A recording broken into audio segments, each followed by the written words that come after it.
Thank you, Bree, and welcome everyone. Thank you for joining us also this morning. I'm here with my co-presenter, Lakshmi Ocha. Lakshmi, would like to say hi as well? Hello, everyone. And thanks again for joining us. It's a nice Tuesday morning. We're going to get started right now. So a little bit of context here for us.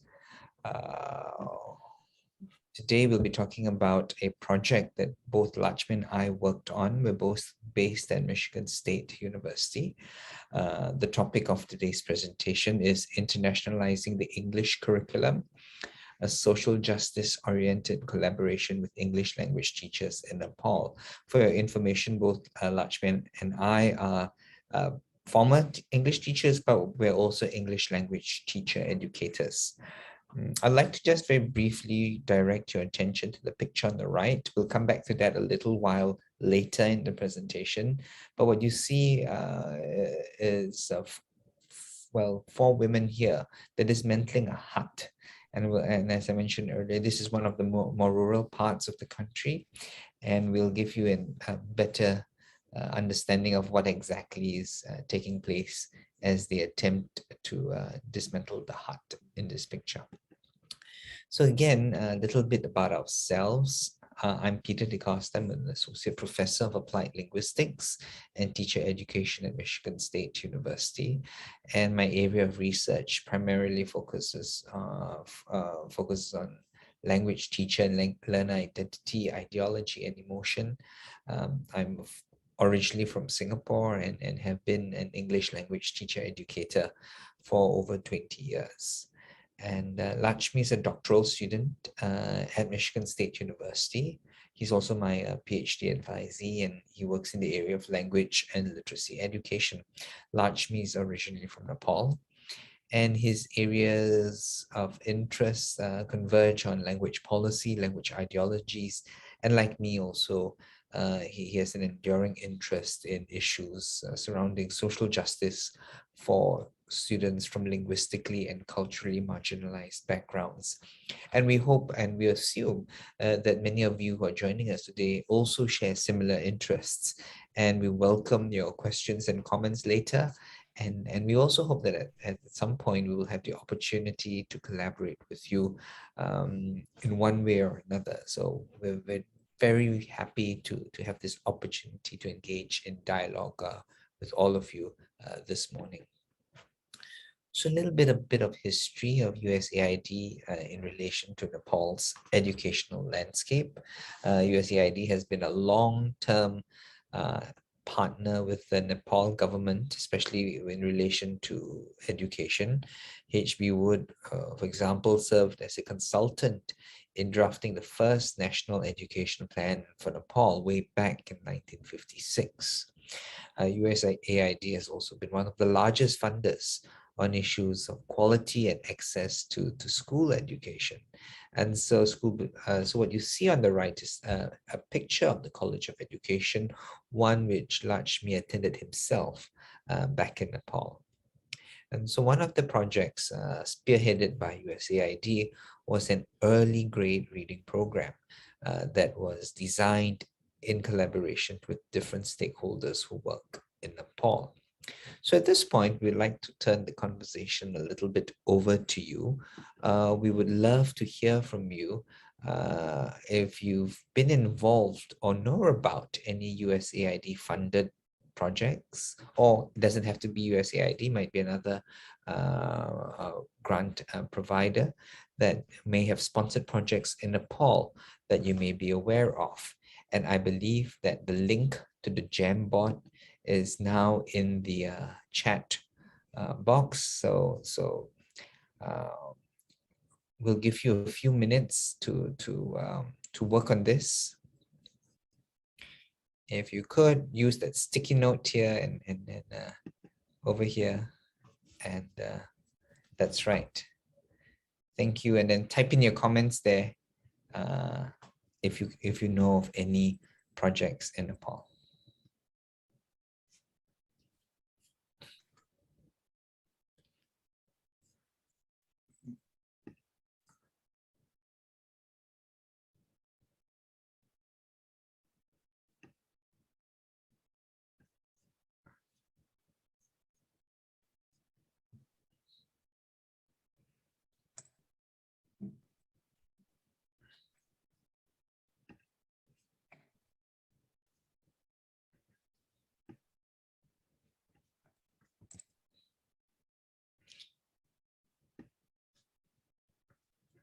Thanks, Laurie.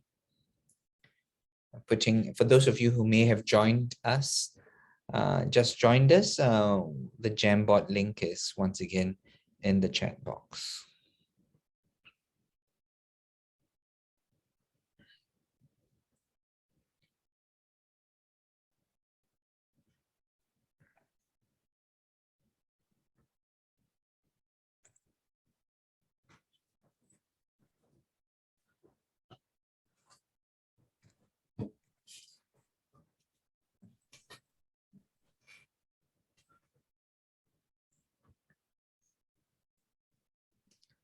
We'll give one more minute. If not, we'll move on.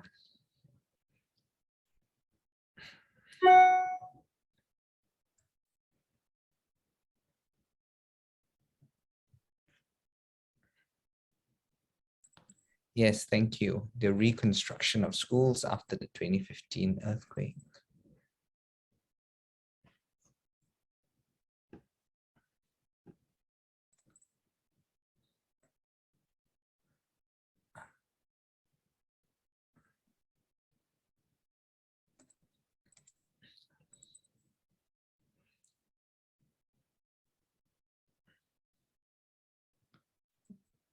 Thank you, Laila.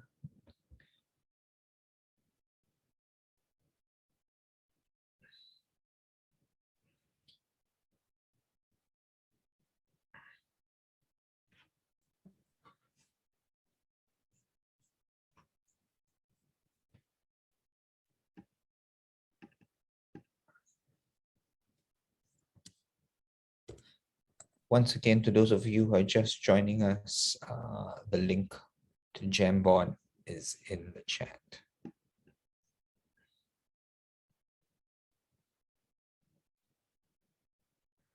Yes, and so we also have an online collaborative course. That's very helpful. Thank you.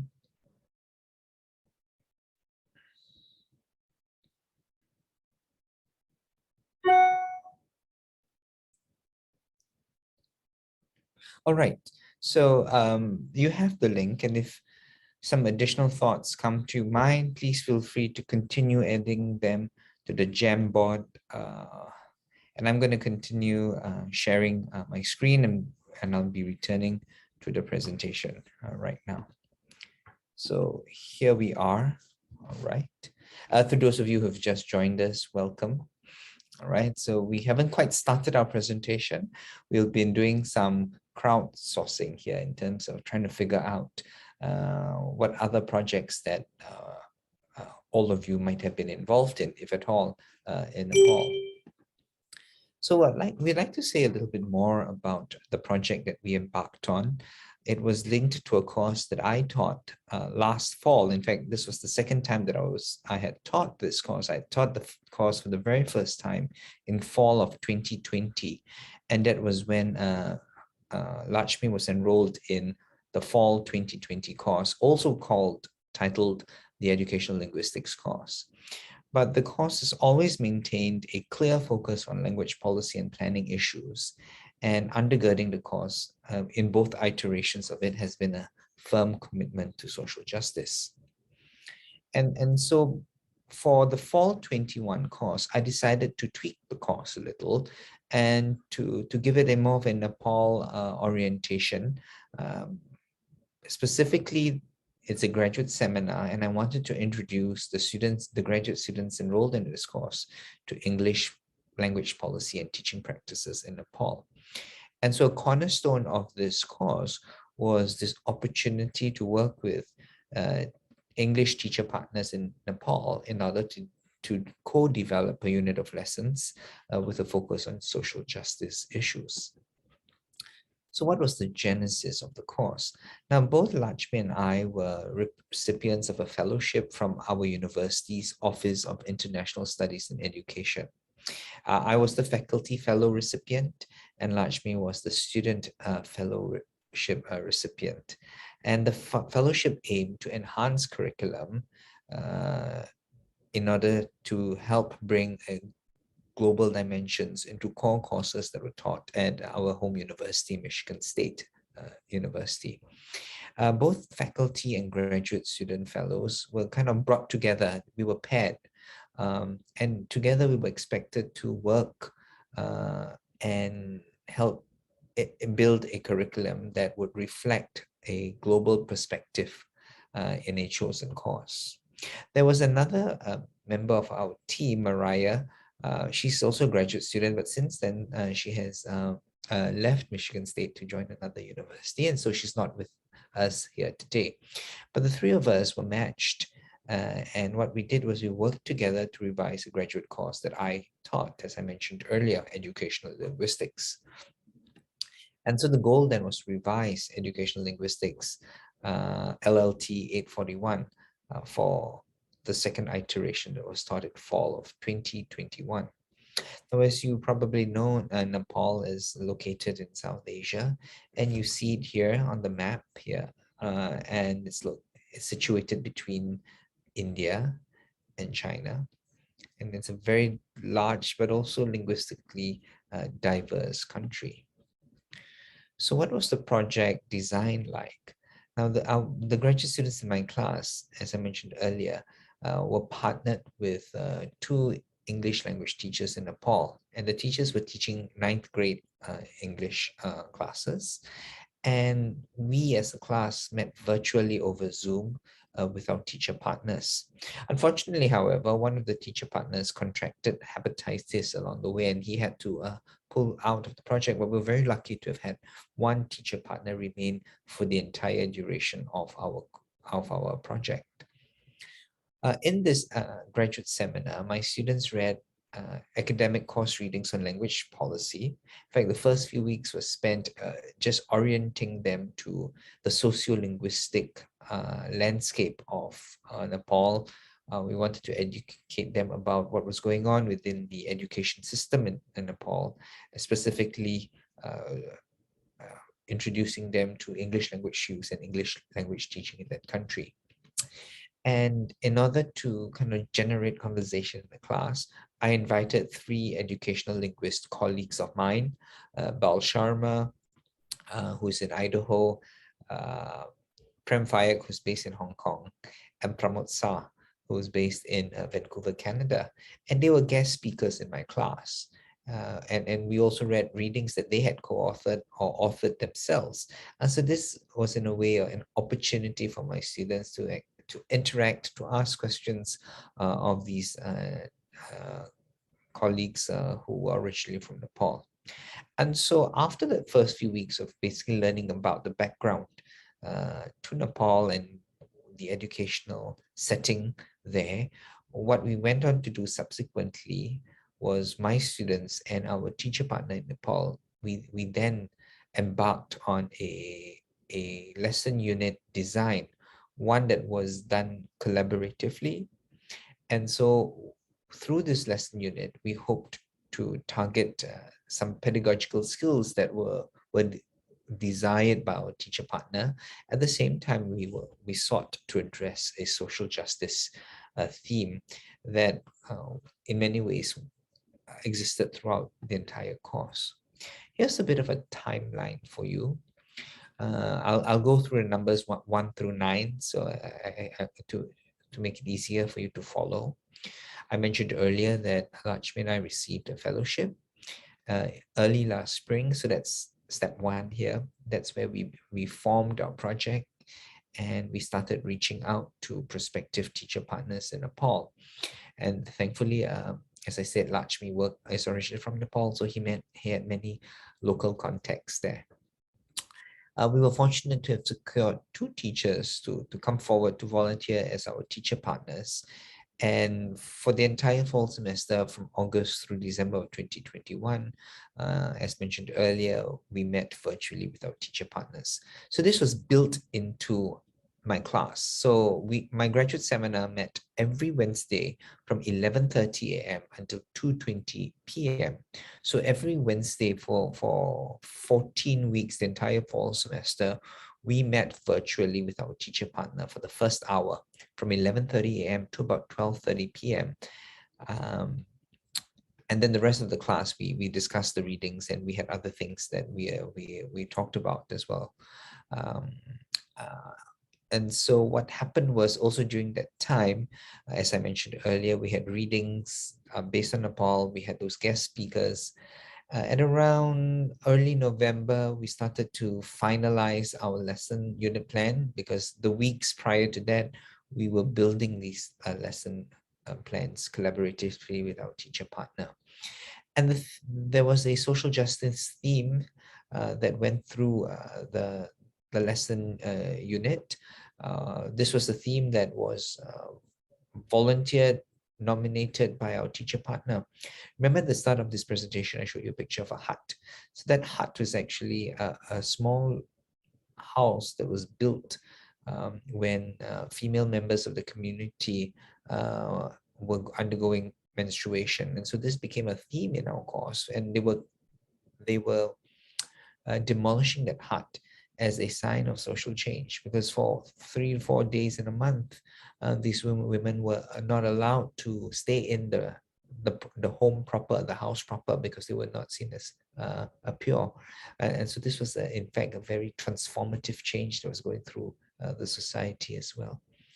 And then for about 4 weeks, as I said, we continued to develop the lesson plans together. Subsequently, our teacher partner went on to deliver those lessons in real time to her students in Nepal. And following that, we reflected on the actual process of lesson design and lesson delivery. We're at stage 9 now, where basically we're thinking ahead and trying to figure out, how do we scale up, how do we further develop this project as we move into the future. And this is where towards the end of our project, of our presentation today, we'd love to hear from you in terms of suggestions. Our teacher partner was Ditya. As I mentioned earlier, she taught grade 9 English. She was present throughout the entire semester from about 11:30 to about 12:30 on Wednesday, keeping in mind that there's a 9-hour 45-minute time difference between Michigan and Nepal.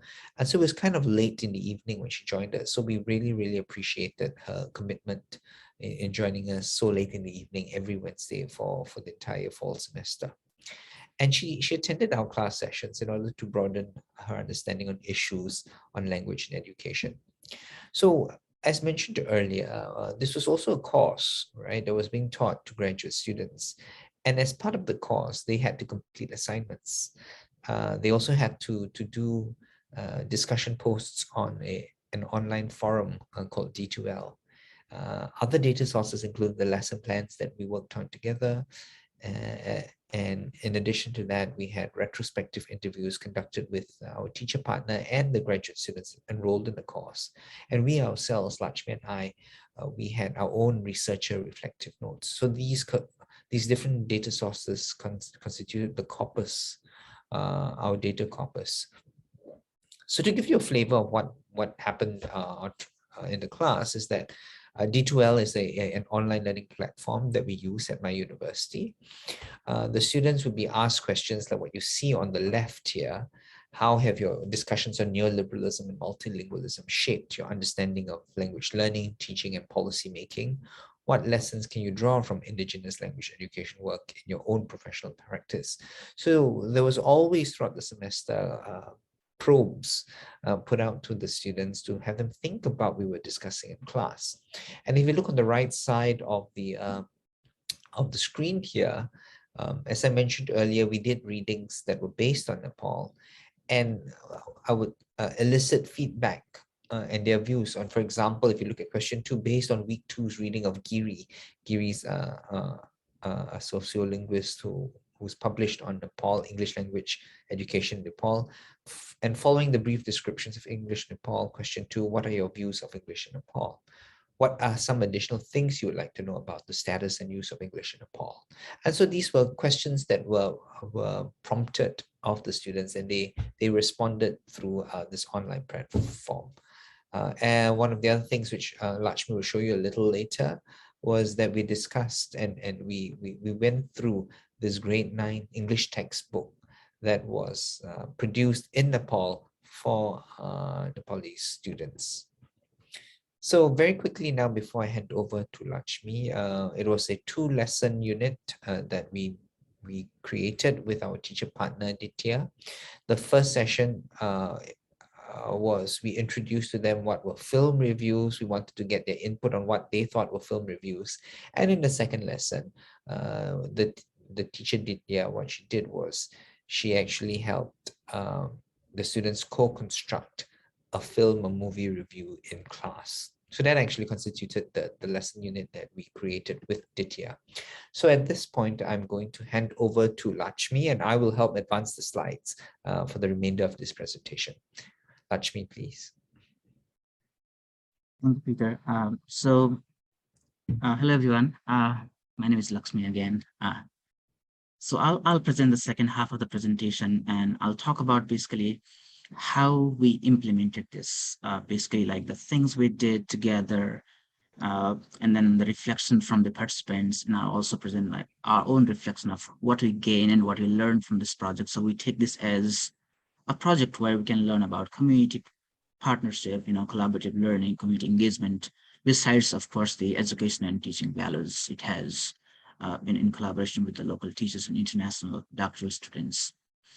So the first thing, one of the things we did in the initial phase of the project when the classes started was we incorporated readings, as Peter mentioned earlier, on issues related to English language policy and teaching in Nepal.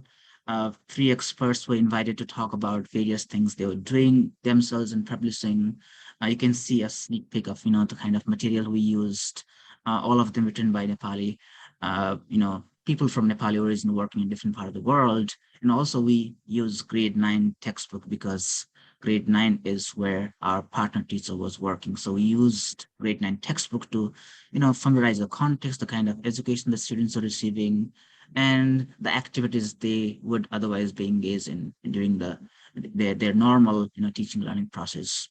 So this took place in the beginning and continued, almost after the half of the semester, maybe 7-8 weeks, because it was important for the people enrolled in a Western US-based education, higher education institution to know about the local realities. We did not want to assume things. We wanted to read about the local context. We wanted to hear the voices from the experts working in the field.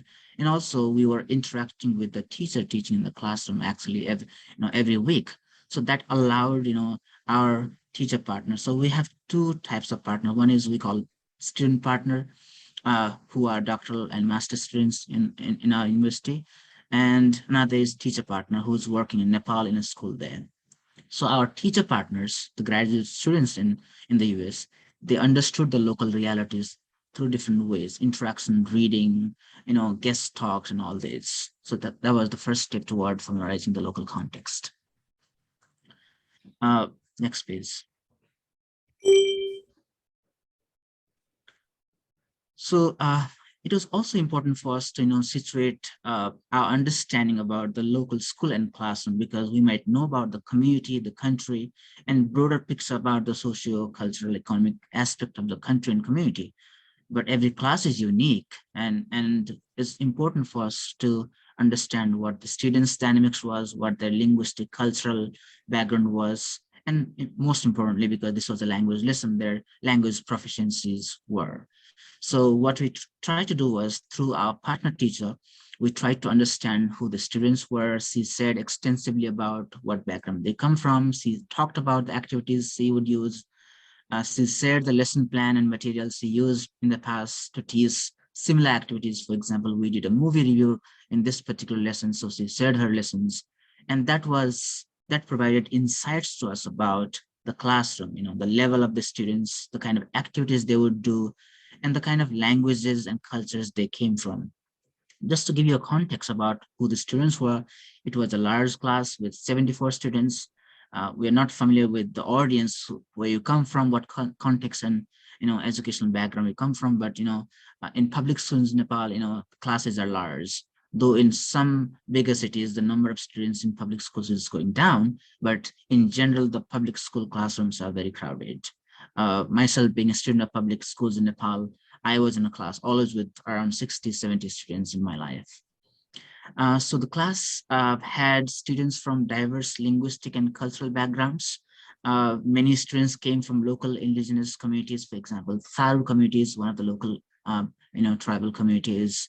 They also came from other nationally recognized indigenous communities, but were minorities in that particular area, basically the far western region of Nepal. For example, tribes such as Tamang, Gurungs, and also because the region has a lot of population of Dalits, which is like so-called the lower caste people, untouchable people, socially discriminated people. So these students were part of the class, and the class hence was very much multicultural and multilingual. Also, it is important to know that these students were some of the most economically and socially disadvantaged students in terms of their family background. So they had limited resources, uh, uh, compared to what other students have, because many students from middle and high, social and economic families go to private schools. Not every private school is elite, like rich going school, but many students from middle class families love to go to those schools. So these students are mostly students from poor, family backgrounds or lower middle class family backgrounds. Next, please. So the next thing we did was we brainstormed, because we were planning to prepare two sets of lessons. So it was important for us to know what the teacher was doing in the past, what the textbooks were, what the local resources were available. So we talked about all these things and we brainstormed ideas. So we took class grade 9 English as the basis, what kind of activities were proposed, but also the teacher helped us understand what she wanted to do, because it was important for us to value her experiences, her plan, and we were just collaborating, maybe adding some ideas, sometimes, discussing an alternative way of doing something. So in this stage, there was a lot of back and forth about what to plan, how to design activities, what might be suitable, and we did not want to assume things from Western perspective, as many of us were not familiar with the local context. Of course, I was familiar with the context, but besides me, everyone was not familiar with the Nepali context in the classroom itself. So we spent a lot of time preparing for the lesson ideas in this phase. Next, please. One thing we wanted to highlight is, who has the voice in deciding like what to design, what activity is suitable and what activity is important. So because we try to look at this from community engaged perspective, listening to the community partner, that is our teacher partner, was very important.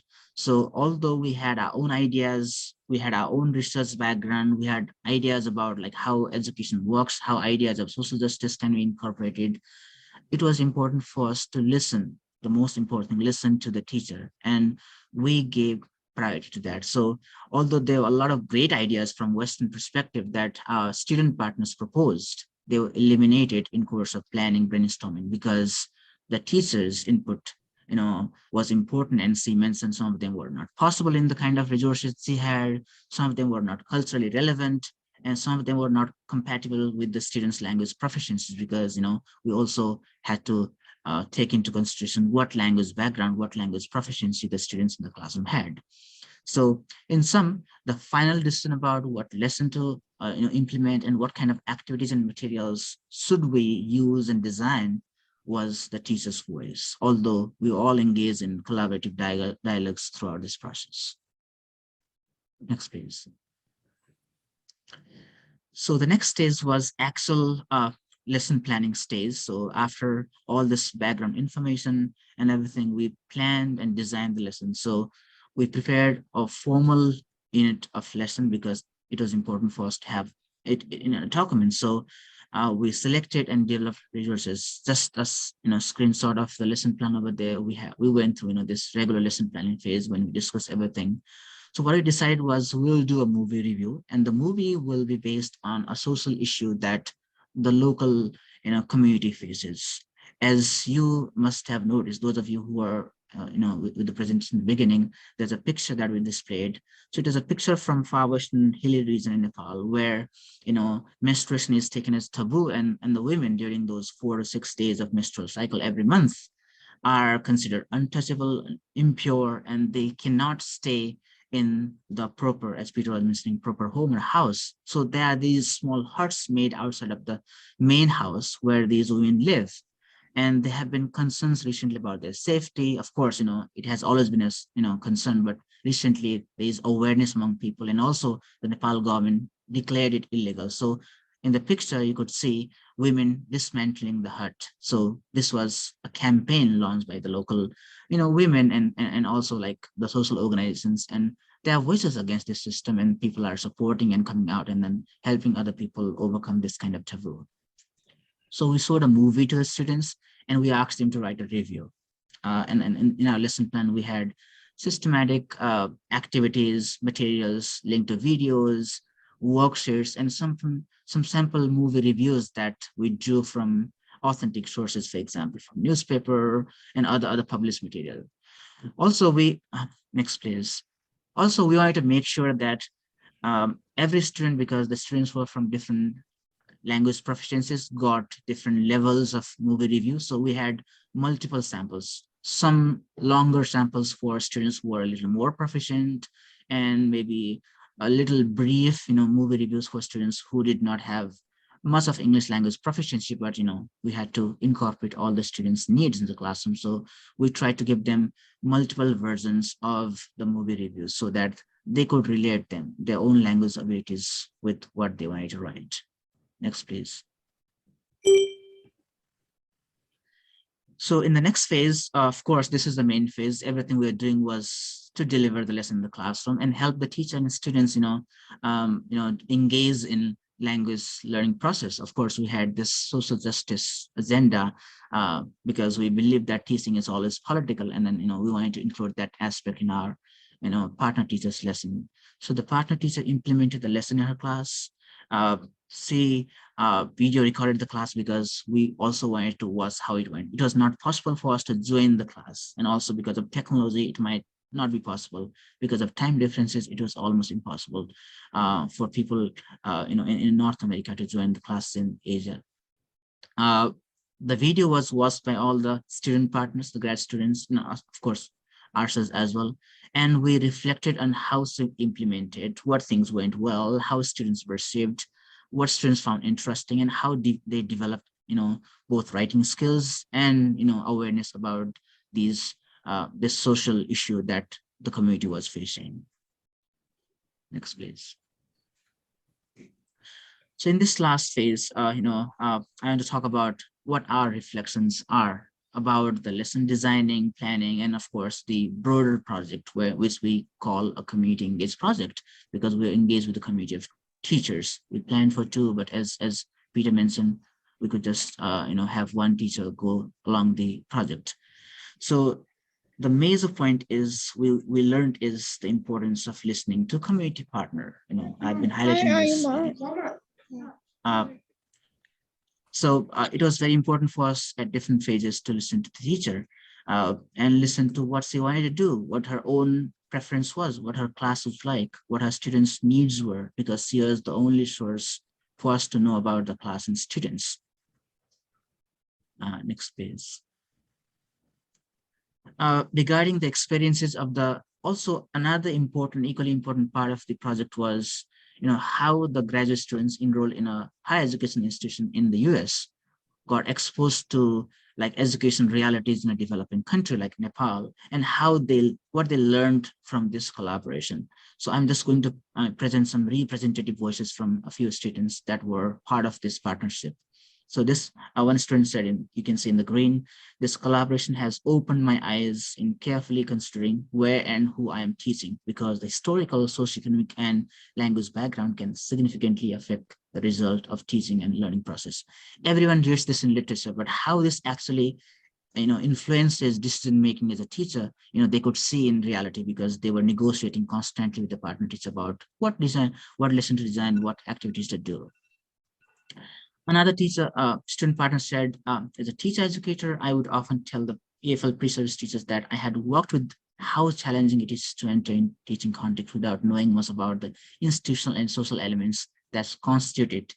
It was an incredible experience of being in my EFL pre-service teachers school. So some of these graduate students were also like teacher educators teaching undergraduate future teachers. And it helped them understand like how it feels to be a teacher, teaching in a context or designing about lessons about for a class that they did not know. And it helped them to learn about that. Another student said, I started seeing this exercise less as a consulting arrangement where we are positioned as experts, resources to help the Nepali teachers improve their lesson, and more as collaboration. So this, partner student said it pushed them to step out of their comfort zone and question their own belief about what is good, what is effective, and how teachers can do their teaching in an effective way. So this was a transformative experience for the students who were partners in this project. Next, please. What did the teacher said? There's a lot of data, of course, but we were just wanting to draw a representative quote from what the teacher said about this collaboration. The teacher said, "I learned to design a lesson collaboratively." So collaboration is the key in our project in a group. I used to do it myself only. Working like this by collecting so many innovative ideas and bringing them to a place was something new to me. When you work in a diverse group, there are so many heads, so many different ideas, expectations, information, and when they all come together, of course, you have a wonderful lesson plan. So see valued and acknowledge the importance of having communication with diverse people and bringing a lot of ideas from different group of people. So that was also important for us because the project were designed to collaborate and learn from each other. The partner teacher learning from the student partners, and student partner learning from the students and the partner teachers. So this was a two-way process, not just us, telling them to do certain things, but they also telling us about their context and what can be done in under-resourced context like hers. Next, please. So based on the overall project, we wanted to highlight how we draw from this overall project and what are our key takeaways. Some of these have come during our presentation, so I'll spend less time, and some of them I'll just elaborate. One of them is we have to emphasize the culturally sustaining pedagogies. You might be coming from different backgrounds, so whatever we do with communities, teachers or local communities, we have to make it culturally relevant. We're talking about education, so culturally sustaining and relevant pedagogies. We need to also overcome the Western dominant English language or any other ideologies and decolonize that. What is best, what is good teaching? There's some prescribed formula that people sometimes buy from developed Western countries, and we need to overcome that and need to be in constant collaboration, dialogue with the local partners to make them suitable to the local realities. Since we adopted the principles of community engagement, we also wanted to highlight what we learned about this process. It's important to have a reciprocal relationship. Like if it is one-way process, then the partnership doesn't sustain, and it has to be two-way process. Both the parties, having eagerness and then feeling of sense of achievement, on both sides. Active listening and respect for differences is important because we came from different background, different phases of our career, and also different cultural and linguistic backgrounds. So it was very important for us to have that attitude. And transparency in the goals and actions and decisions. Why we are doing certain things is important because when you're working with different stakeholders, it's important for us to be transparent. And acknowledging the power and privilege. We also acknowledge that being in a developed country, in a higher education institution, we might have that power sometimes the academia has or said to have. And we wanted to dismantle that. Ourselves wanted to be listeners, learners more than people who are prescribing ideas to the teachers. So we try to dismantle that. And of course, flexibility, openness to change is important. Just an example, we started with 2 partners, but one of the partners, because of health reason, had to drop. So we carried on the project with just 1 teacher partners. Next, please. So this is almost the end of presentation, but before we go into question answer, we have one more quick, Jamboard activity, and would like to invite you to maybe suggest or maybe give feedback on what this project might look like. We are still looking for, so this was kind of piloting project for us. We worked with 1 teacher, 1 school, and we would like to listen to your voices of how we can, maybe improve this in the future or scale this up, or maybe, relaunch this if we have to. So please click on that link. Has anyone? Okay, yeah. The link is in chat box chat now. if you could click on that link, you'll find Jamboard there. Please help us, find more ideas how we can improve and define this project.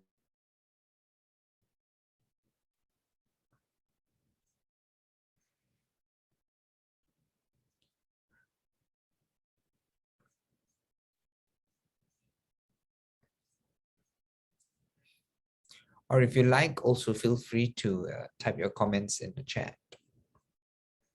But having it here will give us a chance to kind of look and see your suggestions as they appear in real time.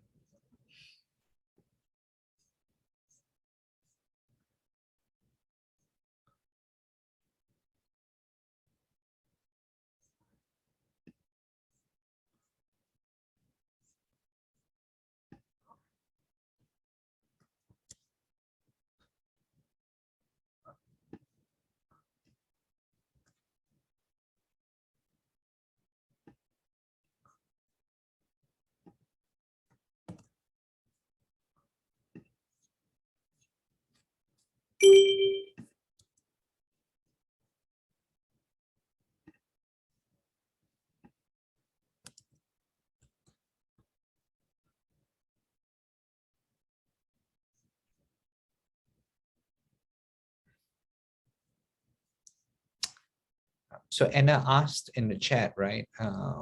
Were the teacher partners compensated for their time and knowledge in any way? Yes, they were.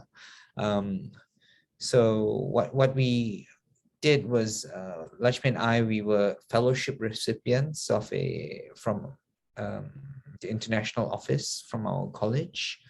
And so we were given some modest fellowship awards here, and we used that money to compensate the teacher partners in that sense. In terms of compensate them for their knowledge, yes, I mean, and as Lakshmi mentioned, we were lucky to have had this two-way exchange of knowledge and information between ourselves and Ditya, our partner. Yeah, maybe we can take that two-way. One is like financial compensation, because it was important for us to do that as well. That's also important. But the partner teacher also attended this course, throughout the semester, in a US university, and also she acknowledged that it was, valuable for her to advance her own knowledge and skills, because she was taking this graduate seminar course with other, graduate students in the US, which otherwise would not be possible for her. She acknowledged that, during our conversations. Yeah. And we applaud the fact that she joined us very religiously every Wednesday evening. Local time for her was somewhere between 10 to 11 p.m.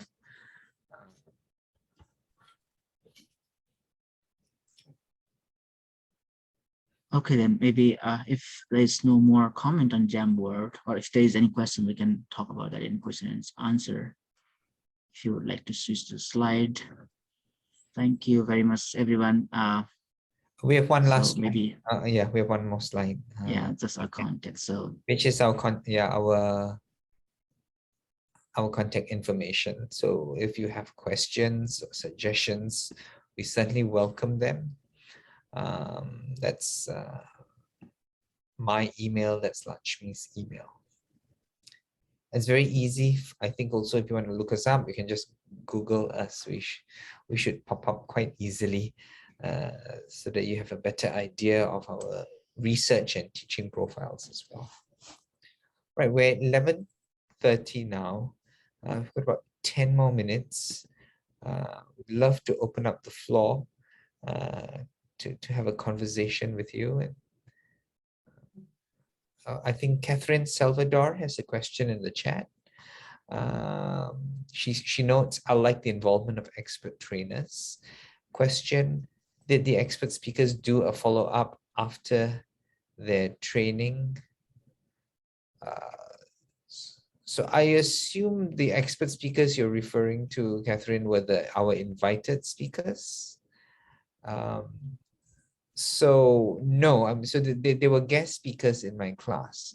In that sense, they were colleagues of mine who work in the broader area of applied linguistics and TESOL. So there was no follow-up after they joined our class. It was a guest session. Though having said that, I do want to say that at the end of the semester, my graduate students had to complete a final assignment, a course paper, if you want to call it that, right? And so the two of them reached out to one of the guest speakers because they had read his article in our class and they had some follow-up questions. On the plus side, they started a very productive interaction with each other. In fact, after they wrote that paper, I looked at their final draft of the paper, the version that was submitted as the final assignment. They also shared that paper with him because they wanted to get feedback from him. And they got very, very valuable feedback from him because he's been working in this area of English medium of instruction research for a long time. So they were very grateful for that feedback. And so, yes, there was some level of interaction with the experts, but no, they didn't get any training, right? They didn't train us any further. They were more like guest speakers in the class.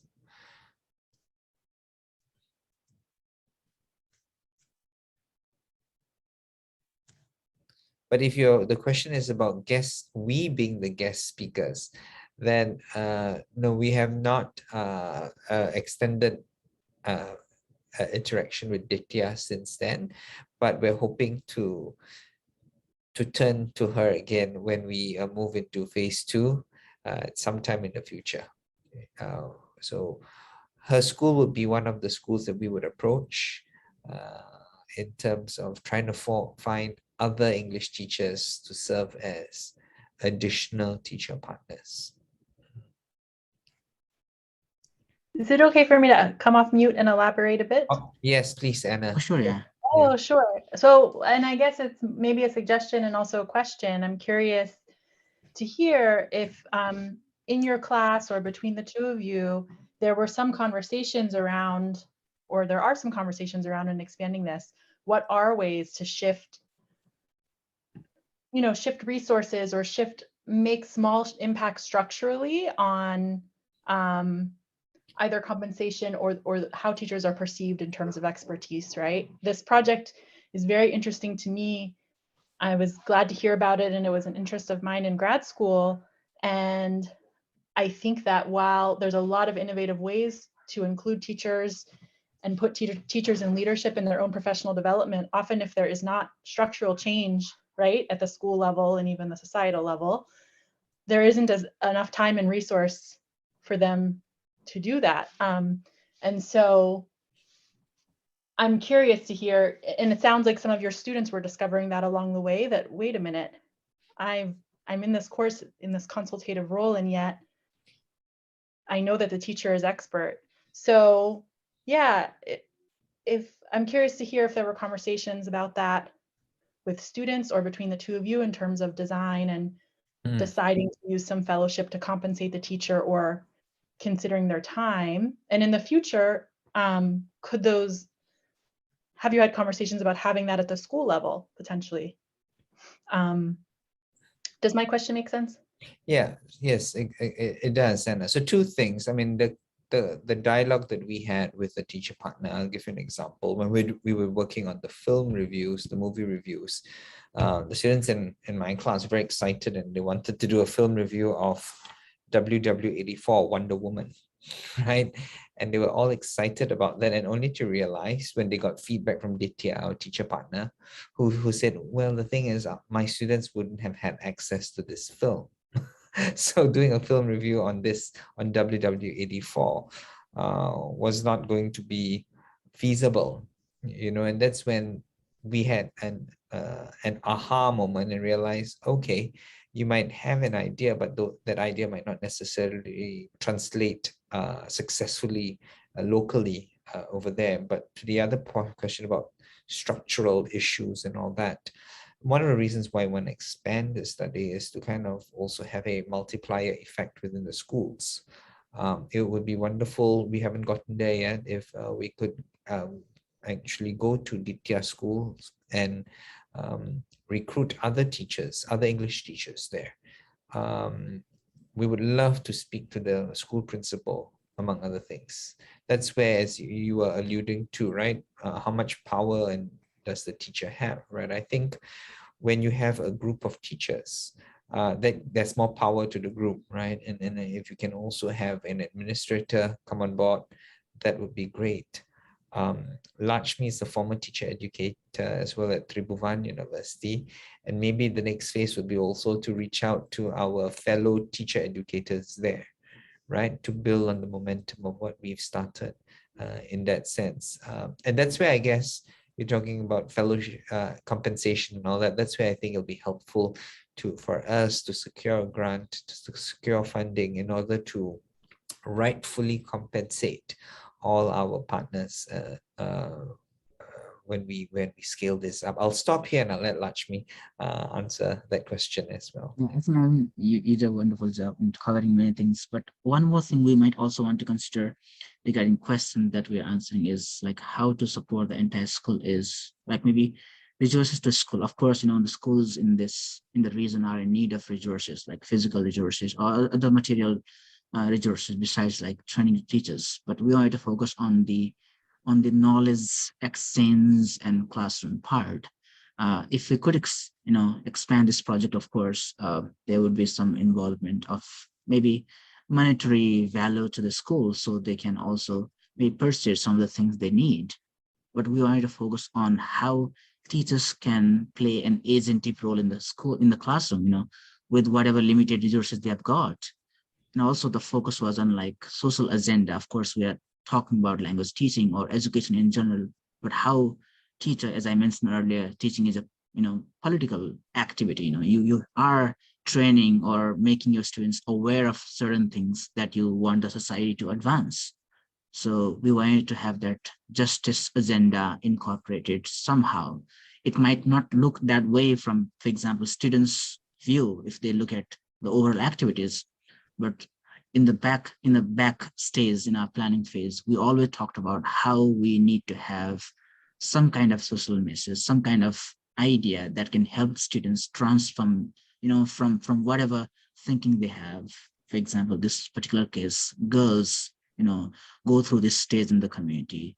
And we also provide them safe space to communicate, because hardly ever we see these conversations take place, in a public space or with, for example, teacher and other male, friends in the classroom. So by talking about this in a language classroom, in a writing classroom, we open that safe space for the girls to talk about the issues they face. And that also might have maybe in a way boosted their confidence to overcome the barriers they have in fighting this social issue.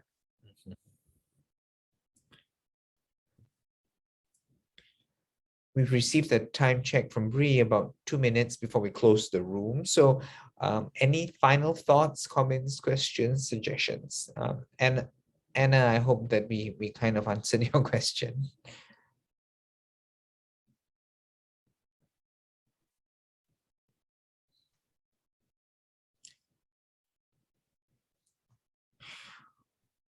Well, if no one has anything to add. Oh, Catherine has raised the hand, yeah. Yes, Catherine, go ahead.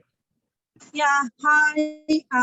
Thank you for your presentation. Very, very nice to see and how you make various actors to intervene and giving equal voice to all of the parts. I was wondering, in the School of English Teachers where they are formed, do you know any information if their formation curriculum include any of the aspects that you are including in this study? I kind of missed that last part. Sorry, if you could repeat that. Yeah, if you have checked the curriculum for teacher formation, English teacher formation, if there are some of the aspects that you included in your study in the curriculum, or they were like totally alien to them. Okay, got that. So just now we showed you the grade 9 English textbook.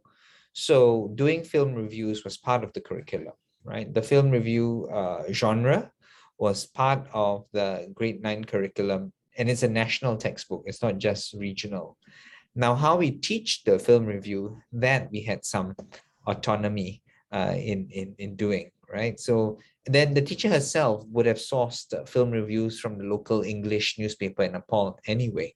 So on the one hand, there is a national curriculum. There are certain things that needed to be covered in terms of English skills and genres. But at the same time, there was a bit of flexibility deciding on the content in terms of how those skills were taught, right? And that's where having our teacher partner Ditya's input was so valuable in that sense. So in other words, to answer your question, Catherine, we did not go there and decide, oh, we're going to pick the skills, right? The skills were already part of the curriculum. How we choose to teach them, we negotiated with Ditya in that sense, in a culturally sensitive manner. Thank you, everyone. To talk about teacher education, maybe 10 seconds. To talk about teacher education, these issues of justice are not in general included in teacher education program in Nepal. I have been a teacher myself and then have been a teacher educator. So these issues are not talked about in teacher education program. And that is generative, I think. And that's where I think, going back, Lakshmi, if we were to work with our language teacher educator colleagues in Nepal, that might be helpful too, right? So that we have the multiplier effect by including these issues in the teacher education program there. I think we're at time. Thanks again, everyone, for joining us this morning.